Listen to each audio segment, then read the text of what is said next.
Police emergency. A hit-and-run driver left the scene of the crime. But he took something with him, something very important. And he left behind a piece of forensic evidence that microscopically told a story more graphic than any eyewitness could ever have told.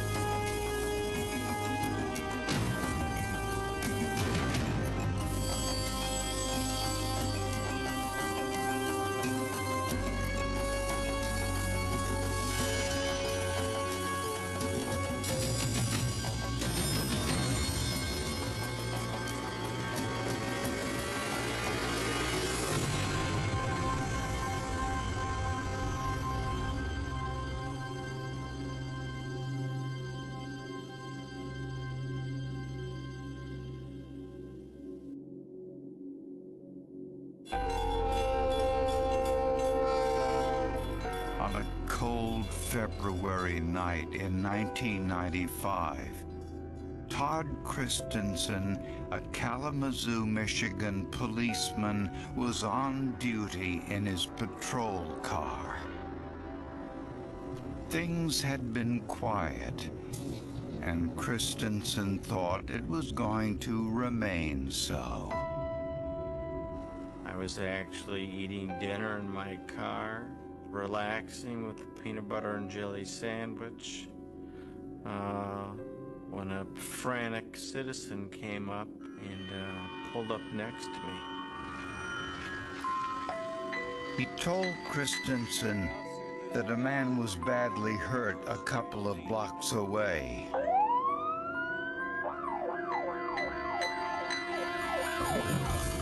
When Christensen got there, the man was alive, but just barely.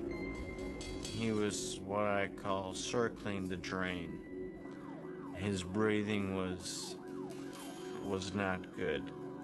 He was doing all he could to just suck in air at that time. Major head trauma. The victim, 33-year-old Kirk Hudson, was rushed to the local hospital. When I went into the room and I saw him laying there and his injuries, he just didn't hardly look like the same person. So it was real hard. And my mom was, of course, real upset. That was her only son. So it was very upsetting. Hudson never regained consciousness. He was pronounced dead before police could find out what had happened. When my brother passed away, it affected our whole family. My mom suffered 2 nervous breakdowns. It affected all of us. Kirk's death was the final act in a series of tragedies. He was an unemployed Navy veteran whose 28-year-old wife died of cancer just a few years earlier. At the time of his death, he had been caring for his mother. She was sick and elderly. At the accident scene, police found a damaged bicycle near Kirk's body. What we saw is definitely evidence of a crime. The vehicle parts, the mangled up bicycle, the person lying in a pool of blood. would lead any reasonable officer to believe that this guy got hit by a vehicle, and then that vehicle then left. Kirk's family told police he often rode his bicycle at night. I think maybe that was how maybe he did relieve his stress. It didn't faze him really what time it was. He was a night person. So that was his thing, you know. He'd ride his bike at night or wherever he wanted to do. Near Kirk's bicycle, police found a trail of plastic and glass fragments, a small convex mirror, some paint chips, and an antenna. The first thing that ran through my mind was the driver of this vehicle was obviously drunk. Someone left the bar, ran this guy over, either knew it or didn't know it, regardless, and left because they were drunk, didn't want to get caught by the police.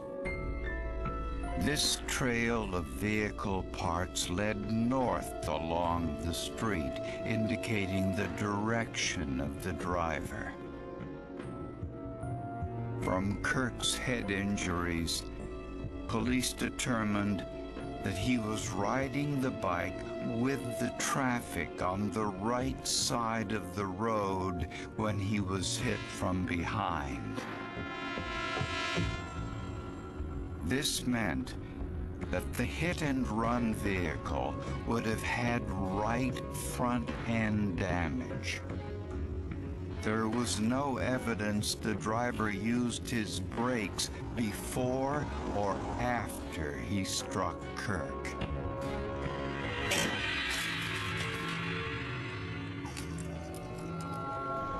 And Kirk's family couldn't understand why someone would leave him to die in the street. This was just an accident. He didn't mean to do it, or she didn't mean to do it. We just wanted them, you know, to say to us,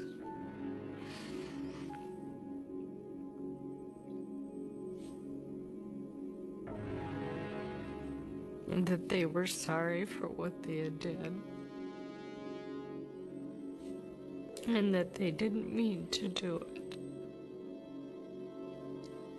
So, that's all we wanted.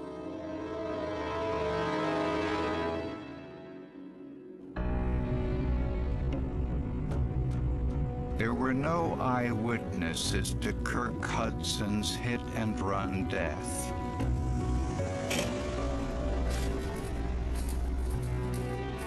But the force of impact left little doubt that the driver who hit him knew what happened.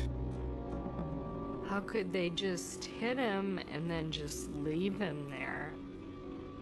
To me, that was just, I couldn't even believe it. I was like, you know, why couldn't they have just stopped? The only clues to the driver's identity were some pieces of truck or car parts left at the scene. We knew that the evidence on top of the ice was fresh, because if it wasn't fresh, it had been frozen in the ice. So all the pieces of light lens, the antenna, reflector lens, any parts of the bicycle, the fresh paint, all sitting on top, we knew was fresh. Crime scene technicians identified the location of each piece with a numbered marker, and then drew a detailed diagram of the scene. Every piece, there were 28 in all, was then photographed. but it was doubtful whether these tiny clues would be enough to identify the vehicle. After I collected things from the scene, I thought that we'd done the best job we could, but I gave it about a 30% chance of ever finding the vehicle that was involved. I didn't think that we stood a real good chance. Among the pieces of the vehicle were also paint chips. One of the chips was a little bigger than a quarter and contained a wealth of information.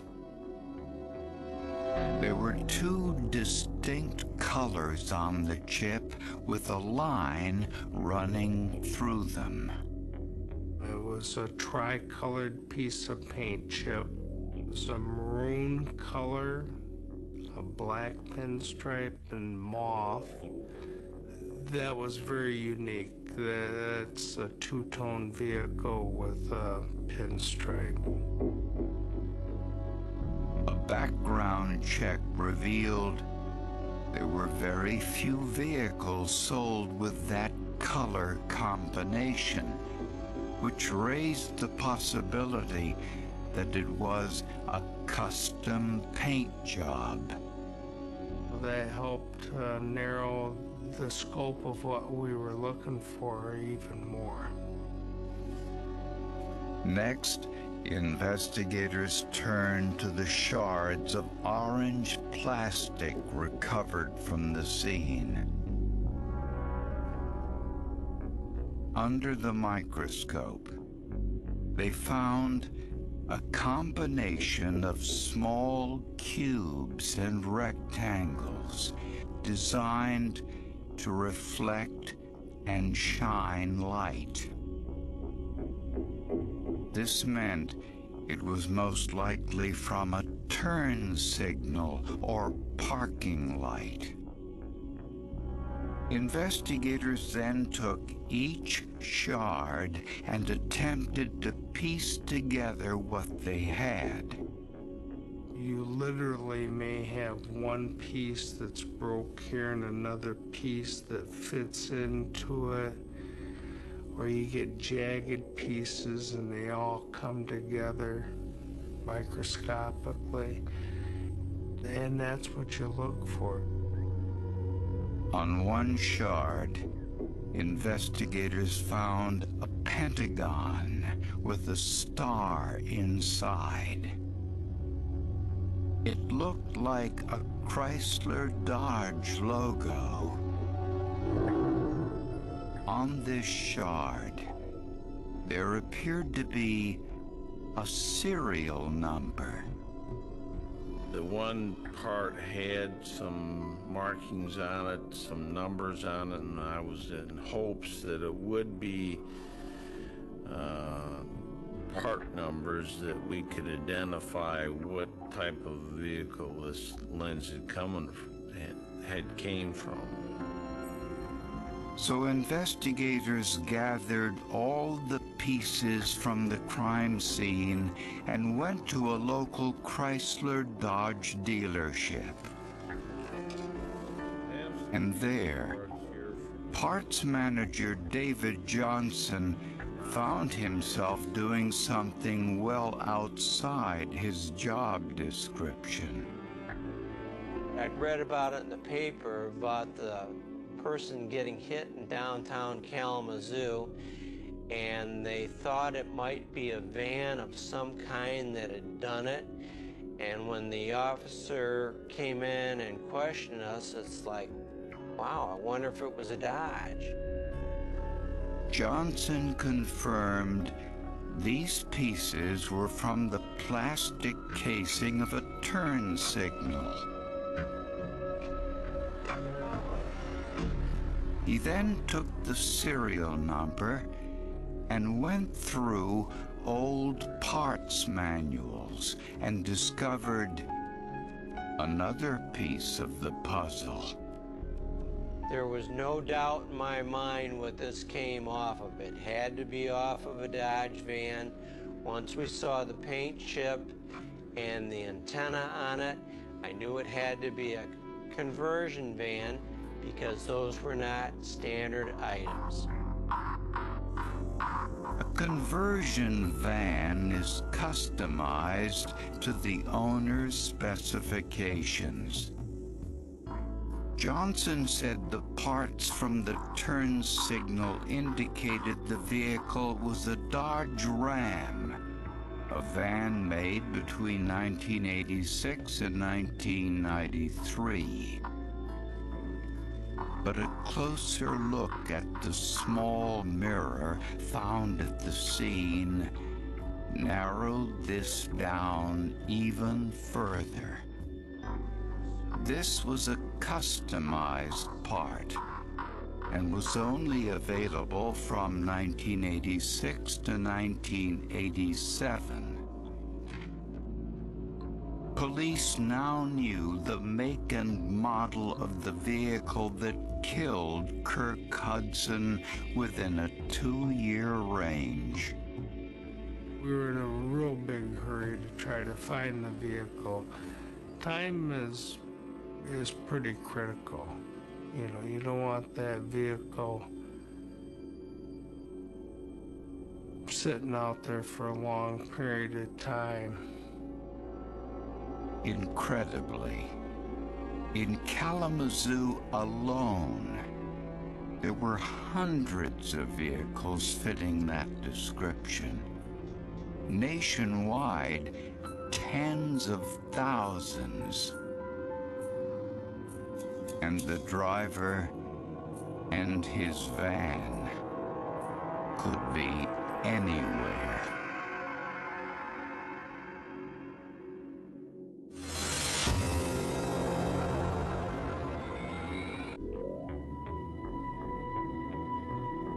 After examining pieces of the vehicle that killed Kirk Hudson, police knew they were looking for a 1986 or 87 mauve and maroon Dodge Ram, a conversion van with a black pinstripe.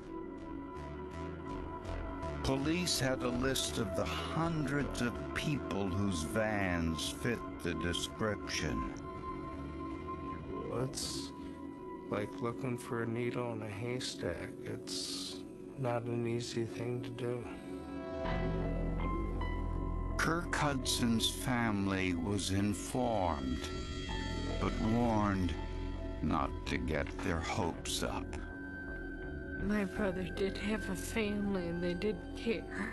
You know, he was a person and it was important for us to follow through on this and make sure that justice was served. A description of the van was released to the media. Some calls came in, but they were all dead ends. Then, about a month after Kirk Hudson's death, a customer in a local bar started to ask some questions.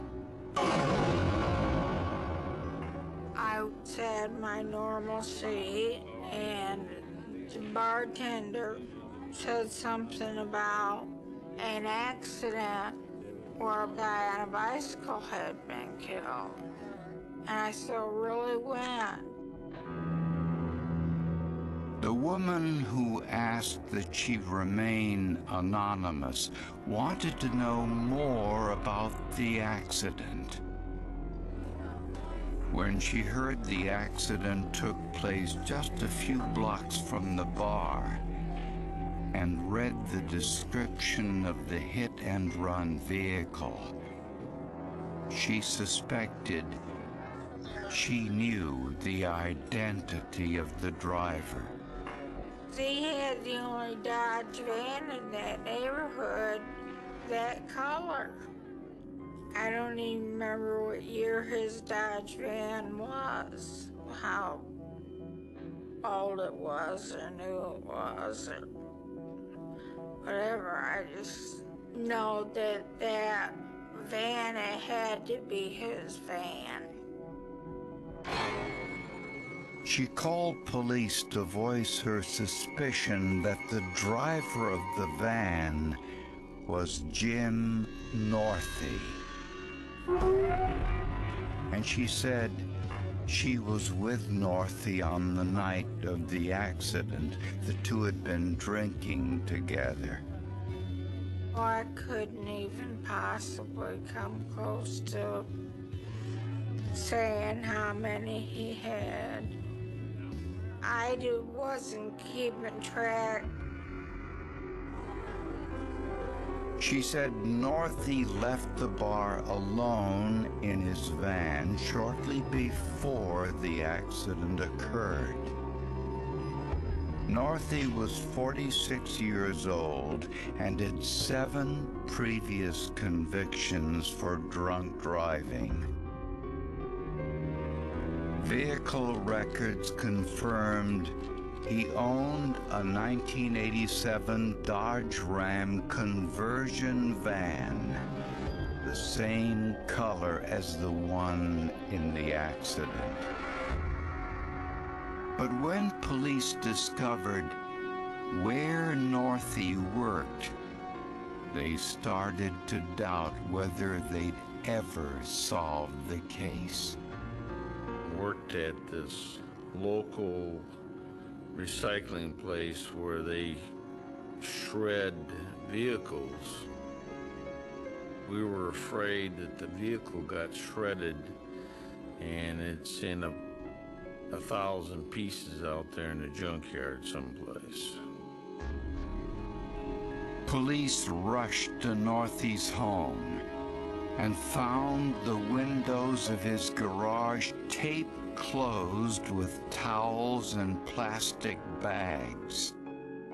Nobody could see inside, which is unusual for a garage, which just got up my interest even more. When questioned, Jim Northey denied he was involved in a hit-and-run accident, but he acknowledged that his wife had driven the van and gotten into a minor traffic accident a few weeks earlier. I could see that the van had been involved in an accident. The front light, right light assembly had been replaced. It was just hanging there from the wire. But police weren't sure how they could tell whether the damage was caused by the hit-and-run accident or the other traffic accident Northey referred to. Then, almost by chance, police discovered an important clue.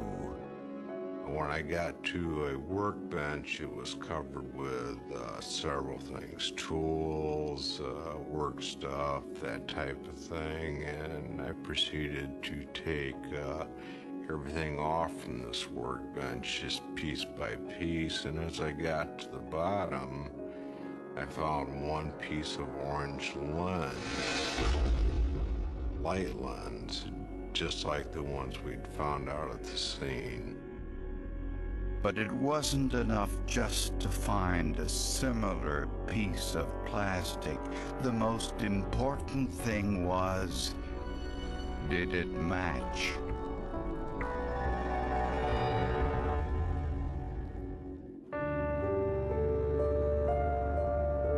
Although Jim Northey denied hitting Kirk Hudson with his van, police confiscated the vehicle and ran it through a series of tests.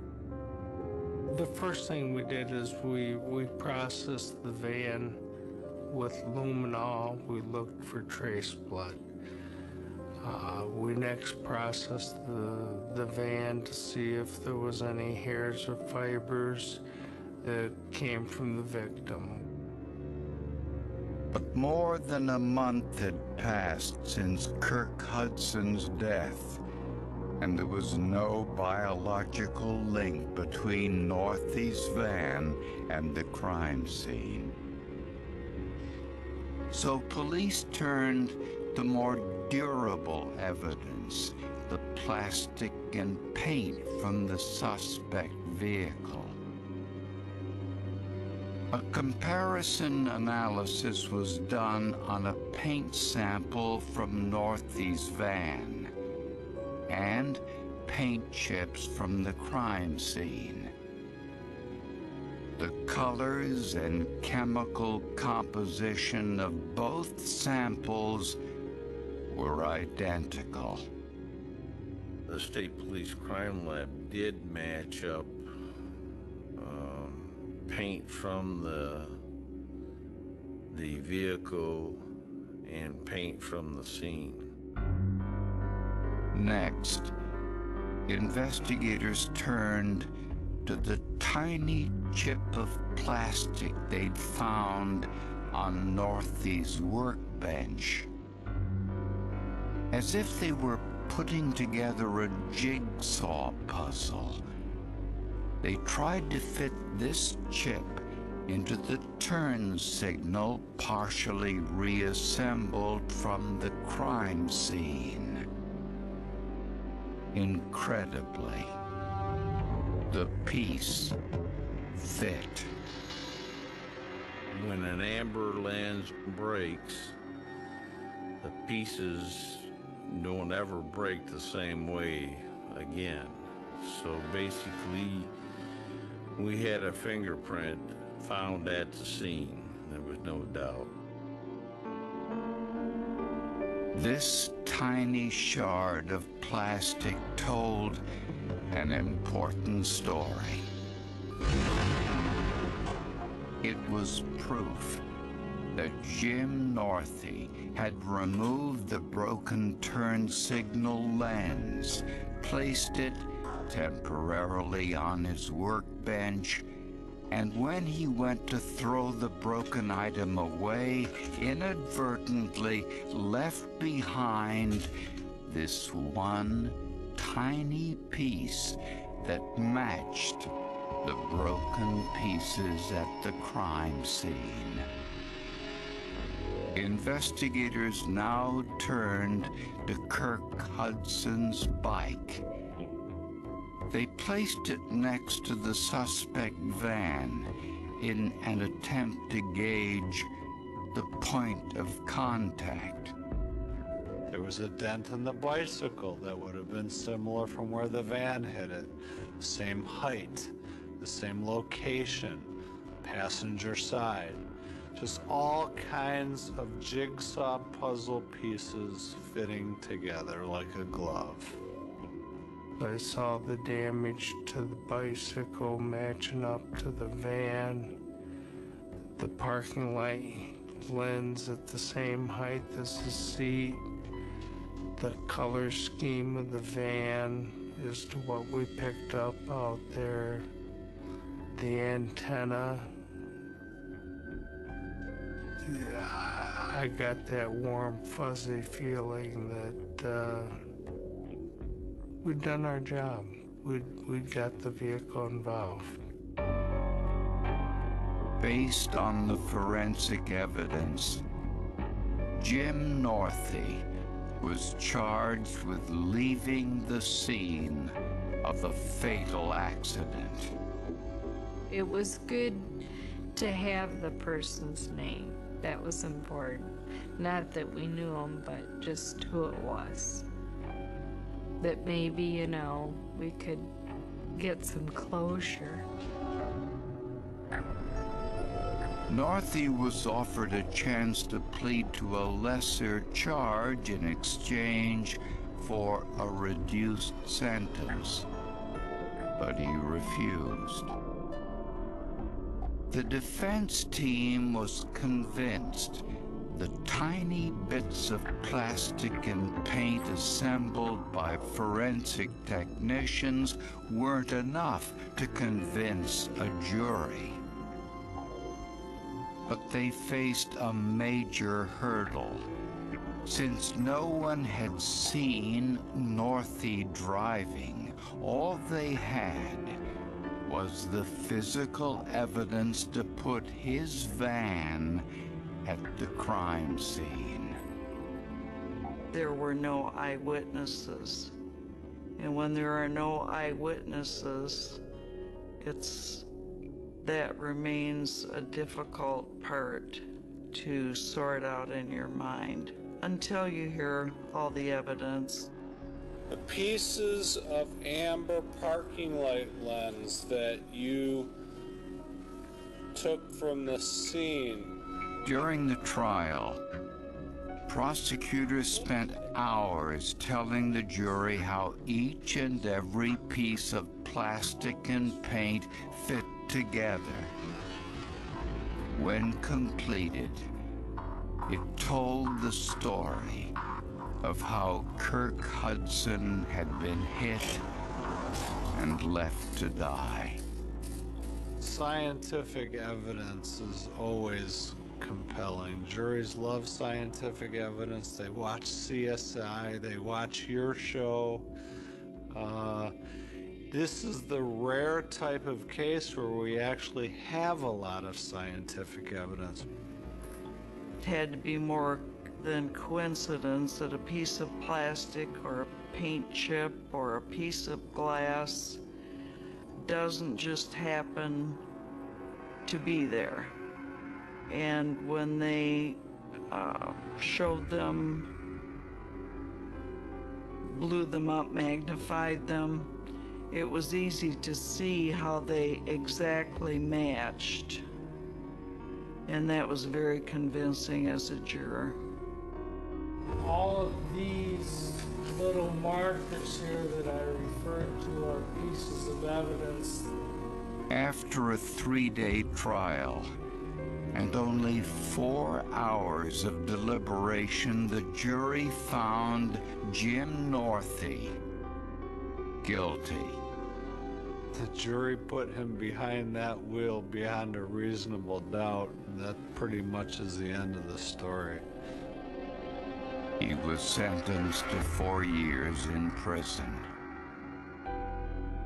Kirk Hudson's family still grieves, but they're grateful the killer unknowingly left behind the information that led to his capture. I know that all those little pieces came to be one piece that really, helped solve the case. Maybe if this had happened 20 years ago, it might not have gotten solved. But it took all those little pieces to come together to get it solved, so we're very grateful for that. Evidence is great for any criminal proceeding. I can sit here and say you ran a stop sign and you say, no, I didn't. But if I say I got your fingerprint or I got your parking light, you can't argue it. It's evidence. Another moral of this story is dogged police work and investigation, patience, determination can bring people to justice that otherwise might have avoided it.